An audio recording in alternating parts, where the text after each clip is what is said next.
ইশরাক হোসেনকে ঢাকা দক্ষিণ সিটি কর্পোরেশনের মেয়রের দায়িত্ব ন্যস্ত করার দাবিতে নগর ভবনের সামনে মানববন্ধন ও বিক্ষোভ করেছেন সমর্থকরা। উচ্চ আদালতের রায় ও নির্বাচন কমিশনের গ্যাজেট অনুযায়ী ইশরাক হোসেন বৈধ মেয়র হলেও কেন তাকে এখনো শপথ করানো হচ্ছে না সেই প্রশ্ন রাখেন তারা। তানজিদ ভুঁইয়ার আরও একটি প্রতিবেদন। ঢাকা দক্ষিণ সিটির মেয়রের দায়িত্ব বুঝিয়ে দেওয়ার দাবিতে নগর ভবনের প্রধান ফটকের সামনে মানববন্ধন করেন তার সমর্থকরা।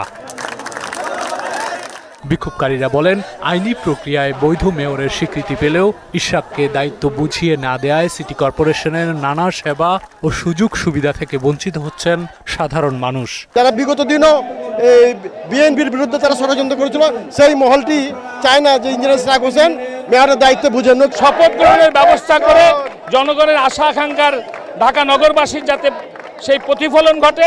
আমরা আজ ঢাকাবাসী ঐক্যবদ্ধ হয়ে আমরা রাজপথে নেমেছি। দ্রুত দায়িত্ব বুঝিয়ে না দিলে কঠোর আন্দোলনের হুঁশিয়ারি দেন মানববন্ধনে অংশগ্রহণকারীরা। ইঞ্জিনিয়ার ইশরাক হোসেন শপথ গ্রহণ করবেন বলে আমরা আশাবাদ ব্যক্ত করে, গণতন্ত্রের প্রতি যদি আপনাদের বিন্দু মাত্র সম্মান থাকে, ইশরাক হোসেনের শপথ করানোর জন্য আর বিলম্ব করবেন না।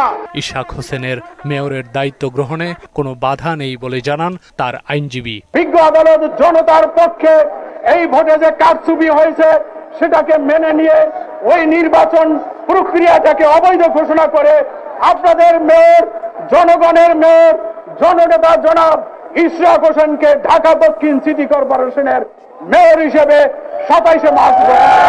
একটি কুচক্রী মহল ইশরাক হোসেনের শপথ গ্রহণে ষড়যন্ত্র করছে বলে অভিযোগ করেন তিনি। আপনাদেরকে চিহ্নিত করে এই জনগণ একদিন আপনাদের বিচার করবে। তানজিদ ভুঁইয়া, মোহনা সংবাদ, ঢাকা।